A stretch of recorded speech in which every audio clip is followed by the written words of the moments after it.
So this week we watched Tales from the Loop. We headed back to Amazon Prime Video for this one. This debuted last month in April. It's based on... This one, unlike the other properties we've done, is kind of based on something a little bit less obvious. Because this actually comes from a Swedish art book by Simon Stallenhag, based on sort of a anachronistic past/future. Because it basically combines sort of a retro aesthetic with what if robots were created in this world, and what if there was some weird technology and stuff that we'd harvested. And that's basically the premise of the show. We're going to do non-spoilers then spoilers, but straight off the bat, Phil, what did you think? In general, I liked it. I thought it was kind of strangely but almost at times delightfully weird.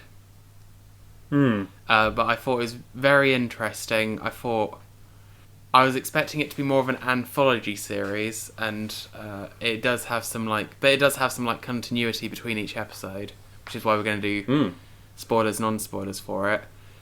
But I like every episode kind of features a different science fiction mechanic as its kind of principal plot. It's almost like the drama sci-fi version of a sitcom, where every episode is a different situation. You see how your characters react to it. But this is a different sci-fi trope, and you see how usually one specific character from a reasonably small cast, but every character has like their one episode, and each episode is based on a different trope or different theme.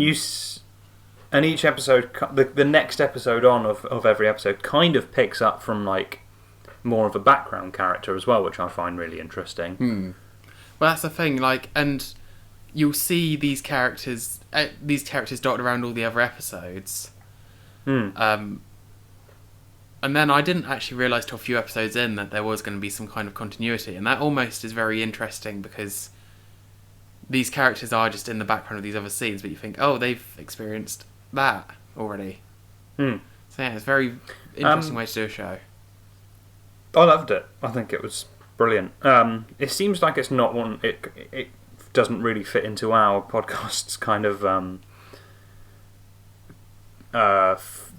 sort of themes at first, but it's produced by Matt Reeves, who's obviously working on the new Batman movie, and Nathaniel Halpin is the showrunner who worked on Legion, which is like an X-Men spin-off. I think I spoke about it a few seasons ago.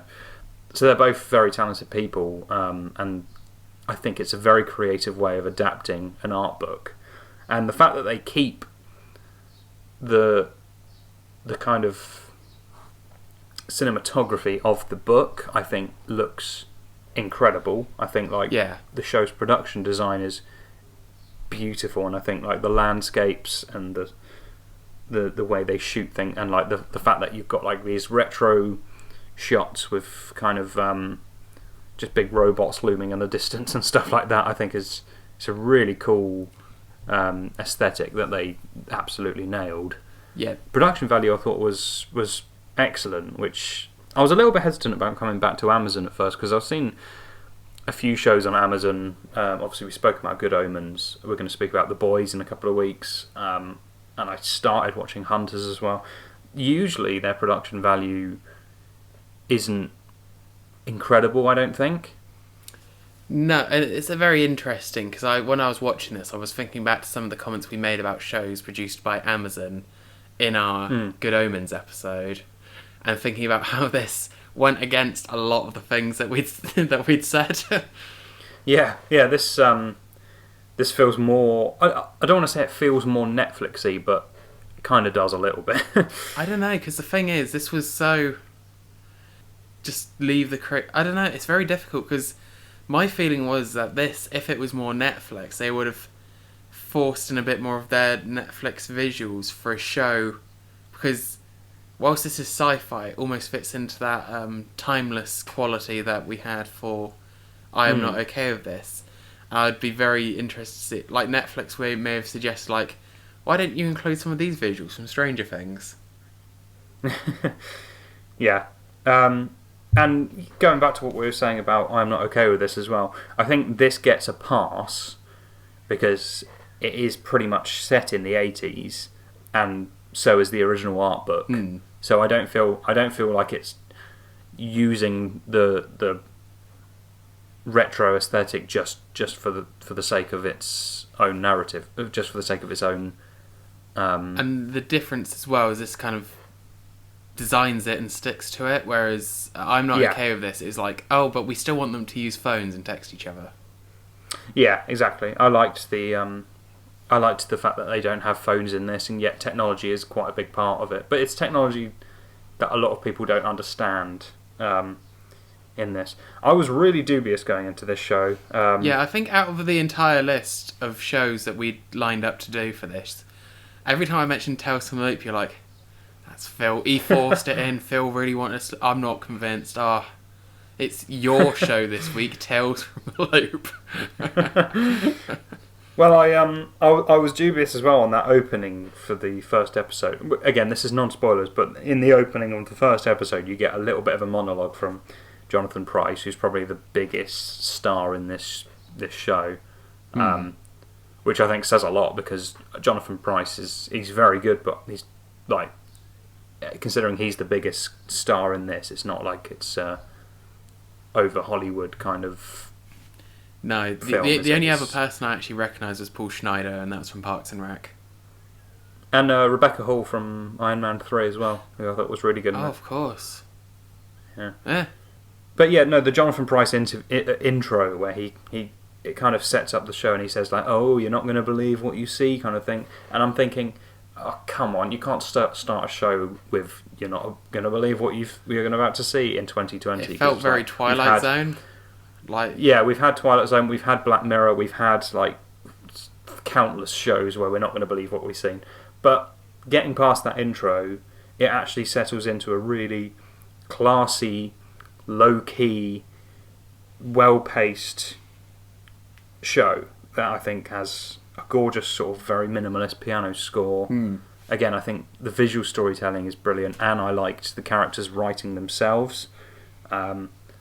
We follow throughout the series at points the main heart of the show is a little boy called Cole, and I thought, again, you always risk a bit with child actors, but I thought he was great. Yeah, no, I thought he did really well through the entire thing.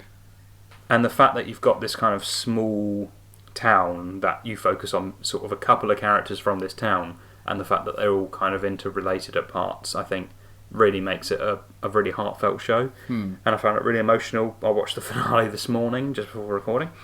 Very, very good storytelling, I thought. Yes, and to be honest, when I was looking up about it, I'd seen a few episodes, and it said it was based off a digital art book. That made the entire style suddenly click for me, because up until that point I'd been describing it as it's like if an independent art film got a TV show budget. Yeah, definitely. But then when you think, oh, it's based off an actual art book, it's like, well, that's probably incredibly fitting then, isn't it? Yeah. Yeah, I thought there wasn't a single episode where I was taken out of it by the CGI or anything. I thought it was all so tightly knit together. There were better episodes than others. And we'll get into that a bit more in spoilers, I think. Okay, so I did like the pacing of the show, but was an hour a bit too long. There were some episodes that definitely seemed like they were struggling to make that. And I felt that, there's definitely some episodes where they're...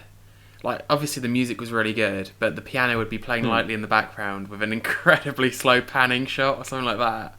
Yeah. And at times I was like, come on, can we just keep it going? Because whereas other shows we've kind of praised for, if you only need 20 minutes, take 20 minutes. If you need the full 50, then take them. This only varies, and I think the shortest one is 49 minutes, and the longest is 57. It really doesn't vary that much. No. And I think some of them definitely, it takes a while for them to actually get into what the meat of the episode is about, because they don't really have much besides that. And I did enjoy it, but I was like, come on, can we, we're losing daylight. I think there's a middle ground between this and I am not okay with this in terms of length. Yes. Yeah. I think. I mean, obviously the optimum TV show, I think, is about 45 minutes, isn't it? I think it depends on the TV show. If you've got a large cast of characters, and sometimes you can get away with longer episodes because you can have everyone's plots be quite substantive. But definitely a show like this, where it's very, very, like you say, intimate, very focused on one or two characters at a time. 45, 50 minutes can start to be a bit long if you're not careful. Yeah, especially because I think in pretty much every episode, you only have plot A. There is no side plot, really. Yeah. And getting a single plot thing up to like 50 minutes is no easy feat in itself. You need a lot of stuff to happen. And some of these just not enough happened in some ways. But I think when you look at the overall show itself and how you focus on each character and then you kind of tie them in as you go throughout the show, I think it's just short of genius, I think, to actually produce a show in this sort of way. And yeah, I think I really enjoyed every single character who had their own episode kind of thing. Just a couple of highlights before we get into spoilers. I thought episode 4 and episode... What are we on? 1, 2, 3, 4, 5, 6 were probably my highlights. What did you think? So just looking at the list, I thought episode... Probably... I liked episode... To be honest, the back half of 2 and 3, and again, I'd agree with you on 6. I think 6 is possibly one of the highlights from it, which is ironic because it features very little of the rest of the cast. Yeah, that's very true. So, is there anything else you want to talk about before we get into spoilers?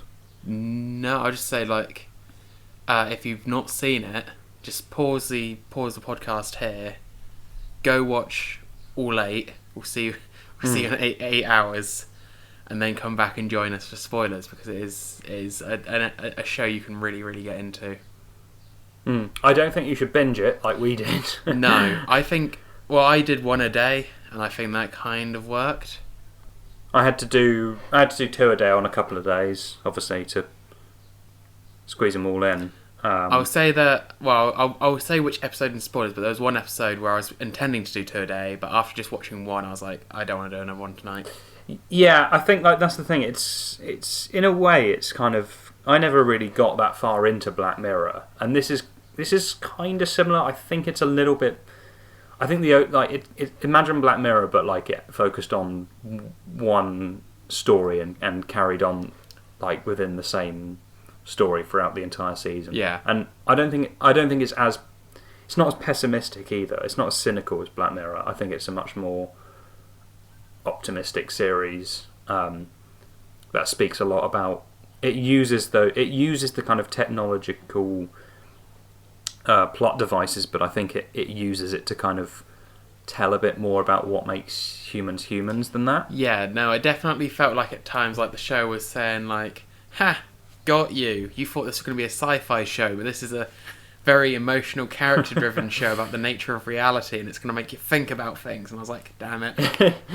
Yeah. But then that's supposedly what good sci-fi is, isn't it? Is it? Absolutely. Is its commentary on reality. I think this might be, so far, my favourite show of the season that we've on this season of the Cynical Optimists, and I know that's going up against The Mandalorian. Oh, really? That's Well, it's tough. It's very good. It's when you look at the Mandalorian, it's like comparing apples and oranges. Yeah, absolutely. And plus, I did The Mandalorian months ago. I'm pretty fresh off the tail of this. I mean, I literally finished it this morning, and we're recording at 12 o'clock. So I mean, I will go back and rewatch The Mandalorian again soon. But overall, if you want something to watch, I think this is a brilliant lockdown show. And I think, as I said, don't do it like we do it. Watch it once a week kind of thing. Pick a night when you're going to watch it, and stick it on, because I think it's brilliant. Yeah, no, I'd agree. Yeah, just once a week I think would be a good frequency. Don't watch it all in one setting. No. So, spoilers? Yeah, shall we? Yeah, move on to spoilers. Shall we do what we did for The Mandalorian and go for each episode in turn? Yeah, I think that's the best way of doing this. So the first episode is called Loop. And like I think I was the same as you. That introduction, that narration at the beginning, almost took me out of it a bit. I was a bit like, oh. Yeah. I was like, oh, it's going to be one of these kind of shows. Yeah, and it kind of made me... That's what made me think it's going to be almost like an anthology show where it's going to be completely different each time. Yeah. Just with this very loose framing mechanism of it's a... I don't know, is he reading a book? I don't know. They could have just cut that bit out and it'd been fine. But then you get into the... And this one, the sci-fi concept is time travel, isn't it? A little bit? Or paradoxes? Yeah. Yeah. Because a little girl's mum brings back an artifact from work where she works at a place called The Loop. And it's implied that she shouldn't have taken it, and you got Jonathan Pryce, he's like, you shouldn't have taken that, and she's like, screw off. And it's all told through the viewpoint of the little girl throughout the entire thing, which I think is quite good. And again, going back, I think that was one of the main takeaways of the first episode is was his name Duncan Joyner, who plays Cole, and the little girl from the first episode do very well as like it's like night and day between that and the child actors from Good Omens. No offense to them. Yeah. Because at times that the character of Cole seemed to almost be playing an old man in a child's body. Like he seemed quite done with her shit at some points. I like when he gets asked questions and stuff throughout the series, and he just doesn't over exaggerate his lines. He just says stuff like "sure" kind of thing. He's just very like, you don't need to ham up every role you're in as a kid actor. Like you just get him to talk normally. Yeah. And so I liked how the show trusted the audience a bit as well, in that it didn't explain everything like fully. It just sort of, the loop is kind of a plot device, and you have to go with the fact that there's just sci-fi stuff that goes on there. Yeah, no, that's one of the things I appreciate. After last week, and again, not, it's very difficult to compare the shows we've looked at, but the fact that I'm not okay with this felt the need to have the mum sit her down and be like, spoilers for I'm not okay with this. It was a result of a military experiment that went wrong and exploded, and he was never the same. And this is just like, they live near the loop, weird stuff happens. Everyone seems kind of aware of it, but no one talks about it. And that almost seems like such a human thing to do. It's when you all mutually realise that there's strange, unexplainable stuff going on, is you all just kind of accept it and just get on with it. Yeah, no, definitely. And the fact that the universe is convincing enough because of the production design and everything that you're like, okay, yeah, this shit's just normal. Yeah. You get the feeling, especially later on in the series when you get a glimpse of the nearby city, that it is normal. Like, this town is actually nothing out of the ordinary, really. There's just bits of sci-fi kit lying around and stuff, and it's not like the loop is some big sort of Stranger Thing-esque government conspiracy either. It's just there, and it's just they just do stuff, and it didn't make me think of a big government facility. It made me think more of like your CERNs, or your Diamond Light Source, which is a place in Oxford, which is kind of similar in shape. And it just felt like it was a place where it was like just a lab where people worked, and as a result, strange stuff happened. And it doesn't really play out the twist as too much of a twisty thing either, I thought, because I mean, there's a scene right at the beginning where you see the girl's mother talking to this man, and the man has quite obviously got the voice of Jonathan Pryce. And then when you see older Jonathan Pryce later, you're like, oh, hang on a minute, this is... So it kind of... It doesn't think the audience is stupid. It just kind of... It doesn't make everything like a big twist, and it doesn't try and pull the rug out at every opportunity. It's a very gentle show, I think, in that way. Yeah, so the first episode, the only thing I really thought was kind of strange was the end, because it's kind of implied that big sphere thing in the loop could send the little girl back in time.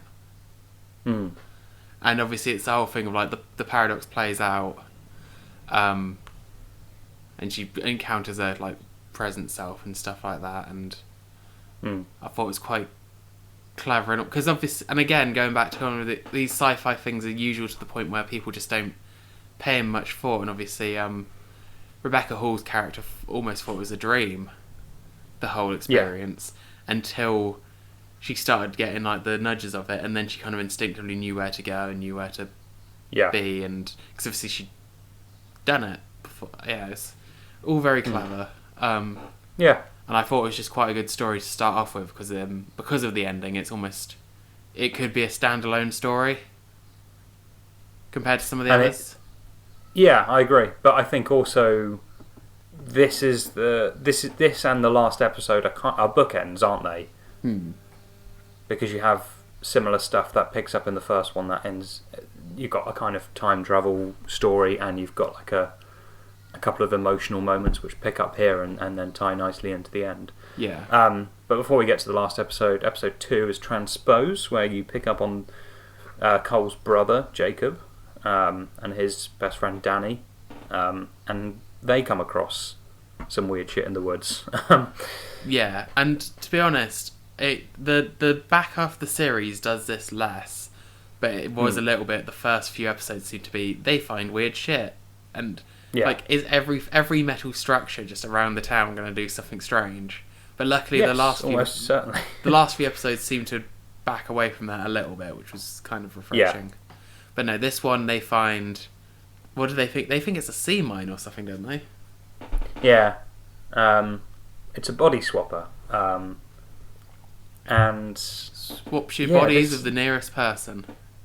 Yeah, this is the episode where I thought, okay, this is a bit more Black Mirror. But then I quite like how it.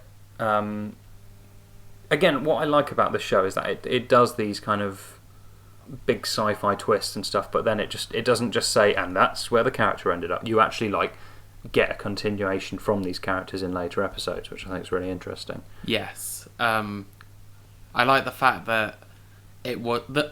First off, I like the fact that the plot wasn't they swapped and now they got to figure out how to swap back. Yeah. And two, I thought the very different reasons for them both wanting to swap, and then what kind of fed from that was really interesting. Danny's kind of the worst, though, right? Oh no, yeah, Danny was like I just very, very heavily disliked him throughout it. Yeah. Yeah. No, he was. I mean, obviously, they gave you a bit of his like home life and stuff like that, but he definitely screwed his friend over majorly. Yeah, big time. Yeah. And you by the end of the series, you get a little bit of. Again, this is what I just really like about this series, that it doesn't. It's made me very tiresome of shows that just do one and done stories. This actually treats the characters in the show as humans, which I think is like a very good indication of what the whole show itself is about. It's like, oh yeah, these characters aren't just one dimensional.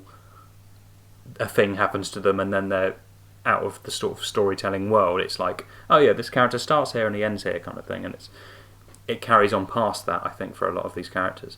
Yes, and also, obviously we're in spoilers. At the end of this, well, basically, Danny ends up in Jacob's boy for the rest of the series, and I always found that such a interesting bit of knowledge for the audience to have in any other episode that he's in for the rest of the... Yeah. Right up until the final episode, when obviously things start to get talked about a bit more. But everyone's like, oh, Jacob, and stuff like that, and in my head, I'm always like, oh, that's that bastard Danny. And you can almost tell by his actions and his behaviours and stuff like that, and obviously it feeds into the other stories. So see, Danny and Jacob's body, he ends up flirting and hooking up with the girl that Jacob was really into. He basically he gets his job at the Loop as he's wanted, and then, but when Jacob and Danny's body wants to swap back, he's like no. So kind of desperation, Jacob and Danny's body climbs back into the mysterious body swapper, and it swaps him with the nearest mind, I guess. Nearest life form, I would say. Yeah. Yeah. Because, and I thought that was almost the biggest twist for me, because obviously it had been alluded to, there'd been good foreshadowing for it, but when it first happened, I thought he'd just died. I thought possibly his soul or his brain or whatever had just gone off into the ether because no one was around. But the reality was it found the nearest thing, which was the little friendly robot, ATST looking guy. Yeah. And that's also the second episode quite early is like, these episodes won't end with the status quo. No, because the first but one it's also, does a little bit. Yeah, yeah, exactly. And I don't think it's just. Yeah, I agree. It sort of shows that the series is willing to just not return everything to equilibrium, but also it's again, I don't think it's a very cynical show. I think it shows that all these people are still human and they care, and because I think Danny in Jacob's body does say something at the end like, "I just want my best friend back" or something, doesn't it? Yeah. Yeah, it's a very wholesome show. But also it treats the audience with respect as well, and it doesn't just return everything back to normal. So yeah, Jacob's girlfriend, May, is the focus of the next episode on Stasis, where the premise is she freezes a moment in time and realises that it's not all cushy when it's just you and a loved one. There's actually consequences to that. Yeah, no, this one... And again, this series up until this point, again, a lot of the episodes are based around almost tragic ironies. Because transpose, they'd wanted to be someone else, and then they did. This one, she wanted to just freeze this moment in time, and then she did. And then obviously the rest is from this, and actually after this, it doesn't really happen as much. People are just kind of interacting with sci-fi stuff. But I did find this very interesting, and I thought this was a very kind of character-driven, and at times very emotional, at times kind of strange, but I don't know whether if you froze time with your partner, the first thing you do is have sex in the middle of the street. I did definitely thought that was like an interesting way to go, but I was a bit like, well, if you're sure that everyone was frozen, why not? I guess. I like the fact that the technology in this show isn't cruel. The technology in this show is kind of, it makes sense. It's like, oh yeah, this stuff runs on a power source, and power sources run out. And it doesn't run out at like terrible times. It isn't. It could have run out at any point during that like month. Yeah, and it's. Well, I mean, like I think in a lesser show, you would have had the power source burn out while they're in the middle of the street having sex or something like that. Yeah, or you'd have had it happen at the worst possible time. Trademark. Yeah. Whereas this, it's just like, oh no, they got carried away and it burnt out at some point. Yeah. Which is, it's a lot more, like you said, it's a lot more almost akin to what would happen. And like the thing is, at the end of the day, a light bulb doesn't blow right when someone tells you some devastating news in real life. It will just go exactly. At some point, and you have to get a new light bulb. Yeah. I thought the guy who played, I can't remember whether his character's called Danny or I think the actor's Danny Yang. But either way, whoever plays her other love interest in this, because at the time she's still technically dating Jacob, the character from the previous episode. But she meets this new love interest, and that's who she kind of freezes time with, and they just basically spend a month together. And I just found May, the character it's based around, such an interesting character. Because I didn't completely sympathise with her either, because one of the main things they do when they freeze time is they go and rob a bunch of places. Yeah. And I found the entire thing almost selfish. It is, definitely. Yeah, and it was like, there's a little bit of, I wasn't sat there like, oh, you're reaping what you sow. I was just a bit like, is this real? I don't know. But I thought it was very well done in that regard, that it wasn't like trying to... At no point does this show paint anyone as like a hero or a villain or good or bad. No. Everyone's just... I think she's quite realistic, and I think like where you get a bit of an insight into her home life as well, and what would motivate her to rebel a bit. And she wants this sort of dream of like a sort of rebellious romantic moment in time kind of thing, but then like the reality is there's always consequences, and you see like her mother sort of cheating on her dad kind of thing as well, which during this moment in time, yeah, it's quite hard hitting, but as we keep saying, it's still a very human story, I think.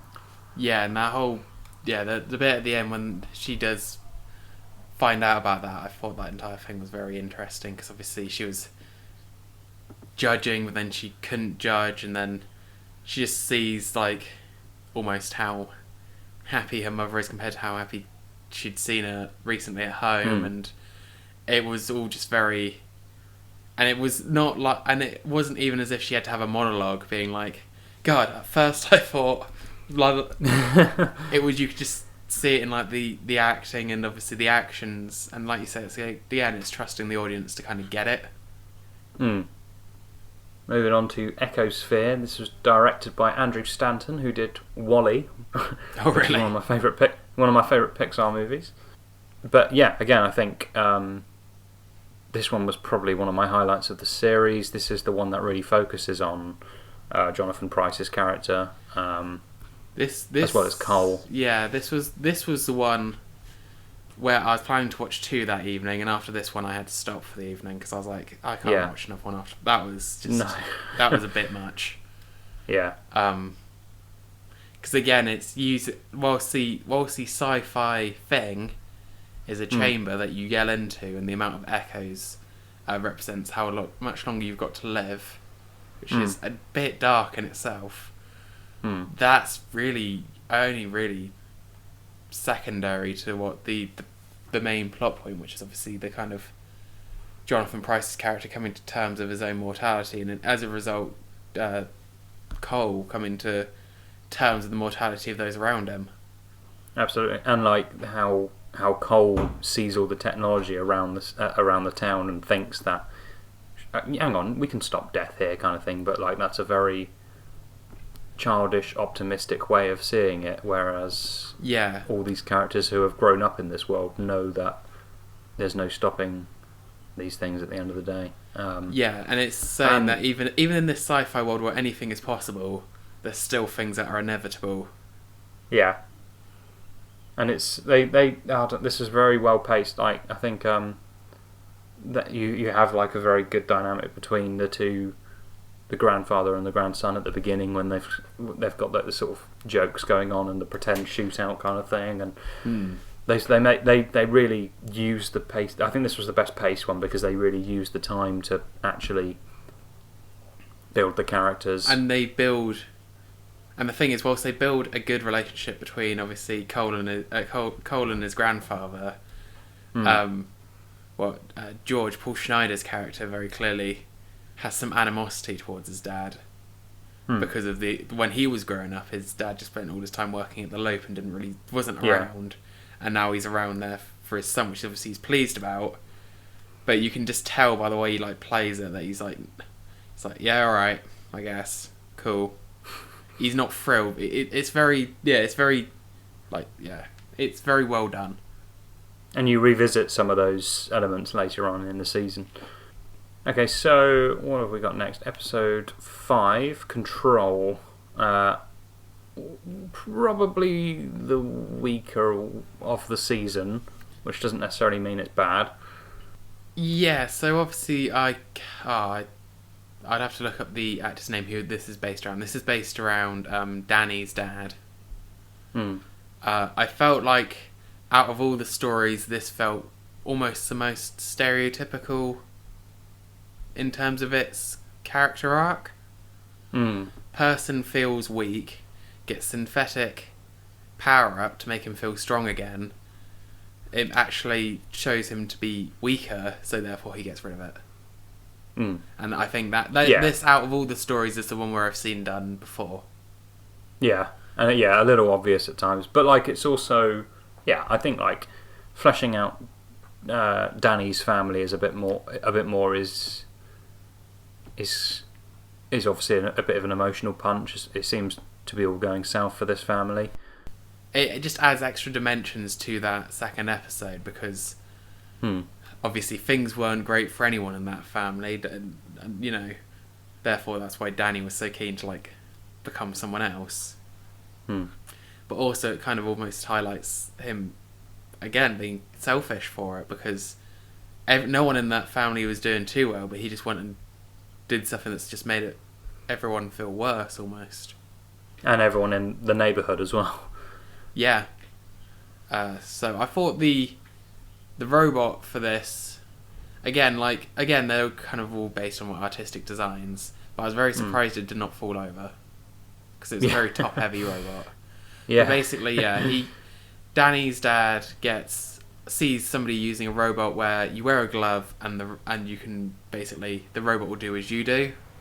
And he uses it, and after there's been someone sneaking around the outside of the house, he gets it in order to be like a sentry guard, and he spends all night stood outside with the robot, basically to ward people off. Which it does, but then, well, kind of. It almost reminds me of there's a bit from an old Simpsons episode where the Bear Patrol, which kind of makes me think of, which is where they spend all their money on like getting like jumbo jets and stuff flying around to ward off bears. And Lisa goes, "That's very spacious reasoning. By all accounts, I could say this rock keeps tigers away. How does it work?" "Well, no, it's just a rock, right? But I don't see any tigers, do you?" But obviously the person that's sneaking around is Danny, Jacob. Because at the end of the Transpose episode, he does sign language to his deaf sister, which lets him know that it's still Danny. And ever since, it's implied he's been sneaking over basically to do sign language at his sister through the window. And again, that's probably the part where he just misses his family, but he kind of almost knows he can't go back. Yeah. Next up, Parallel. Which is probably the most derivative of the season. It doesn't really follow on from... I mean, this is based on like the security guy at the Loop, and his sort of day-to-day routine, and then it goes into a parallel world. We've seen him in the background of a lot of scenes up to this point, but he's not. He's probably had the least development to date. But I really like this episode. It felt like a cool break from the sort of main narrative. I really liked the actors in this episode. I liked how he gets that chance at a sort of a parallel world where he could have the perfect life, but it doesn't end up to be that. It's a very simple story, but a very effective one. Yes. Yeah, and it's also kind of... He's confronted by a parallel version of himself, and again it's that, oh, you seem to have everything figured out, but he doesn't either. No. But then it goes into things that, it goes into those classic themes of good relationship stories, which is like, no, the relationship isn't perfect.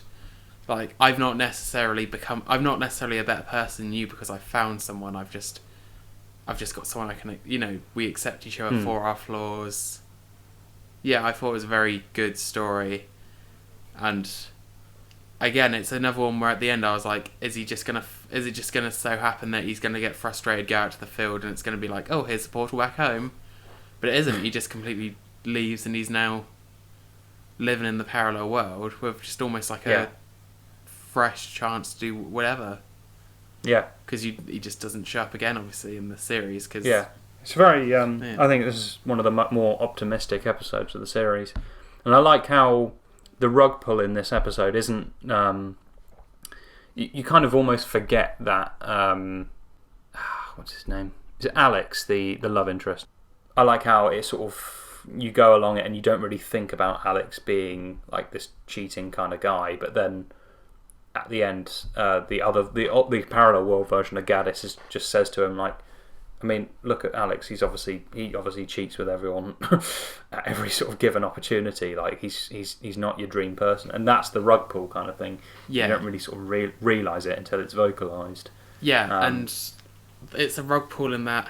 No, he didn't sleep with you because you were just like a different version of me. He just cheats on me a lot but then every time like we fix it up and we keep going, and that's almost a far more interesting twist because it's very driven in obviously relationships and character than anything kind of sci-fi of like, he cheated on me with me, oh, I'm going to accept it because it technically is me kind of Yeah. It wasn't anything to do with the fact that you're a parallel version of me. You were just a new interest for him.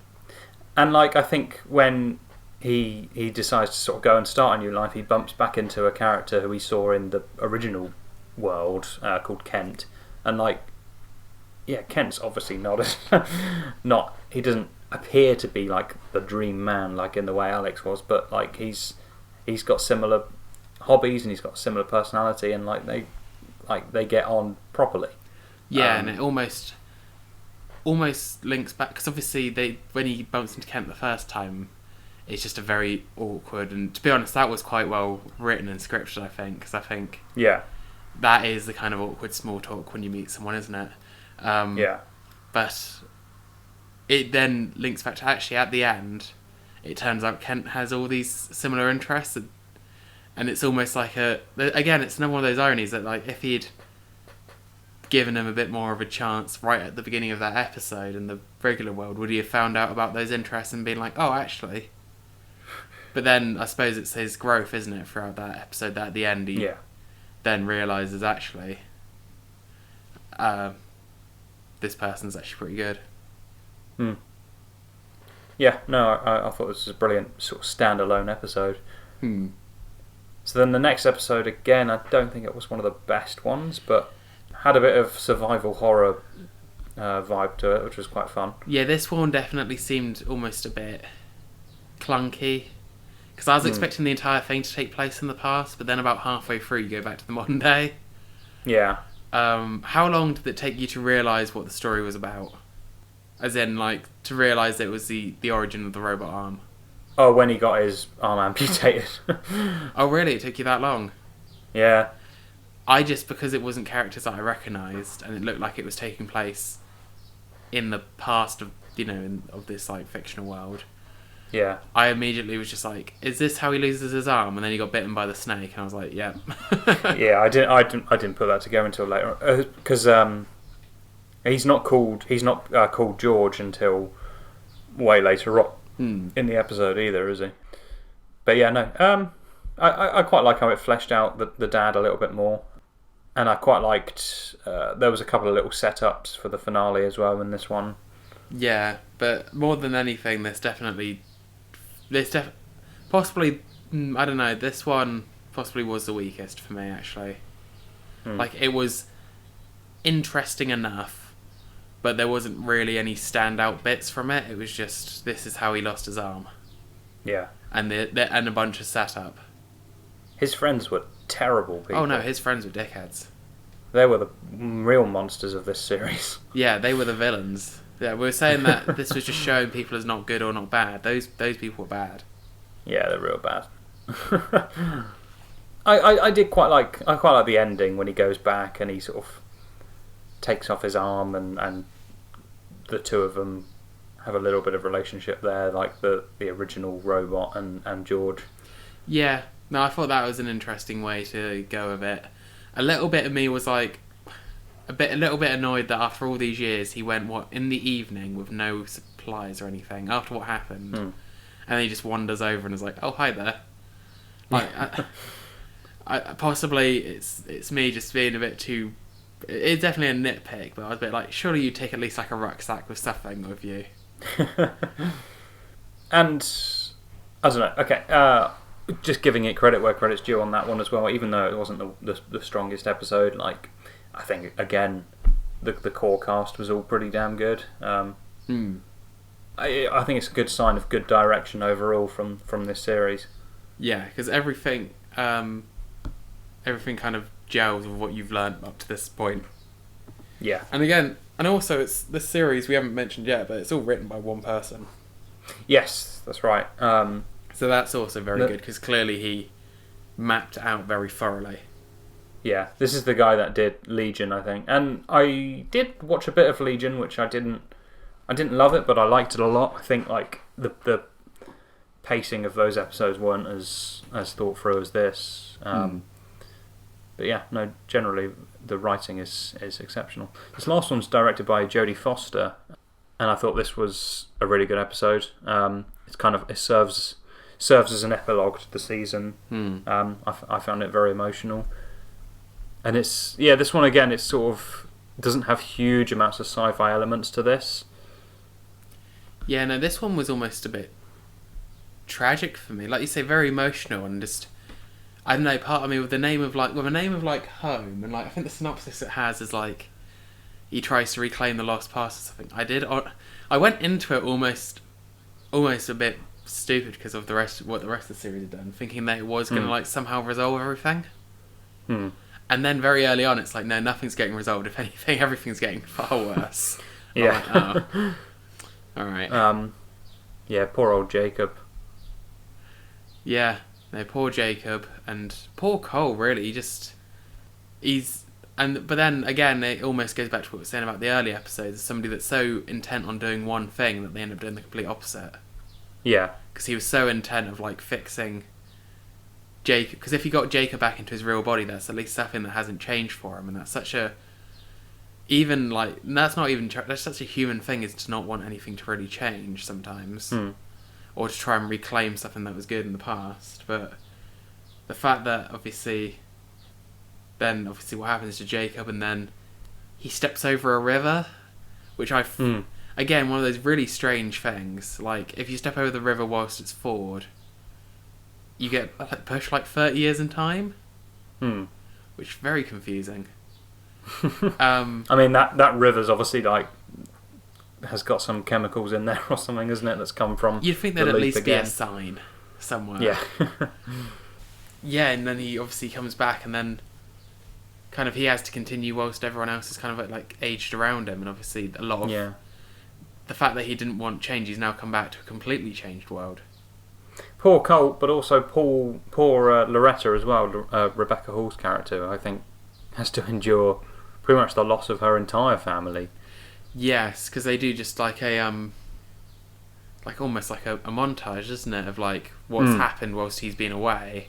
My God, like obviously it's kind of expecting that many years, but like it's just so heartbreaking what happens. It's almost on par with that like opening scene from Up. Yeah, just showing just what's happened all the way through, and just basically Danny reveals that he's been Jacob the whole time, and then just goes back and lives with his old family, so they have to look at the person that looks like their son. Yeah. Because there's actual... And, it's just... Yeah, it's weird, man. Yeah. Very good. And then... I thought the way that this show ended on a very strange... Because obviously he climbs all the way up to the top of that tower. Yeah. And then he looks through the camera and it shows everything's like young, and then he just like gets confused. I didn't really know what that was meant to be. Well, I mean, he did kind of get a glimpse into his future in a few episodes ago, didn't he? On episode 4. But yeah, it's I think it's yeah. I think like the seeing into the future stuff isn't always necessarily an element of like time wizardry. I think it's more just glimpses about where these characters end up. I don't think it needed it. I don't think he saw it when he looked through the camera. No. But I think it was just like, oh, this is just a little flash forward. Yeah. Which I don't think it necessarily needed. I think you could have got across already like that Cole will go on to lead a normal life. But I quite liked the second version of the robot, who obviously after the robot in episode 7 is the teacher who taught his parents and his grandparents. Well, his grandparents built it. Which I thought was quite a nice. Yeah, I thought that was quite an interesting way to end it. I liked that line as well where she said like, "Oh yeah, change is part of nature, and I'm not," kind of thing. So I like how in the end it shows that humans have got to adapt to life and stuff, and not everything's going to always go back to the way it is. Yeah, I thought it was very, very poignant end of the series. That score was brilliant. Yes. No, I didn't really know what to expect when, because this literally just got mentioned in passing by somebody at work. Like, oh, this is a good sci-fi show, and I was like, at the time I think we were short TV shows. So I was like, let's just add on Tales from the Loop, and you're like, oh, okay. But yeah, no, surprising, a sleeper hit if there ever was one. Yes, absolutely. And it doesn't look like there's going to be a season 2 of this one as well. So this will This is a very much self-contained season, I think. Yeah, I'm not even sure what a season 2 would even do. I mean, I don't think it needs it, but if they did want to do it, then you've got an endless plot device coming from the loop, haven't you? Yeah, I mean, that's the thing. Maybe the most natural thing would just be refresh the entire cast. Yeah. Do what Heroes wanted to do. I don't know if I really want a second season. I don't want it to be Black Mirror where you've got like, what if we're all in our computers kind of thing. Like, I just want it to. Yeah, no, this. You don't. Yeah, this works very well as a limited series. If they had like, I'd need there to be like another good premise, another good set of stories for there to be another series, not there just to be another one because this has been successful, something like that. Exactly. But yeah, Tales from the Loop. Tales from the Loop. Available on Amazon Prime. Yeah, very good. Maybe you're going to have to reassess what your stereotypes about Amazon shows.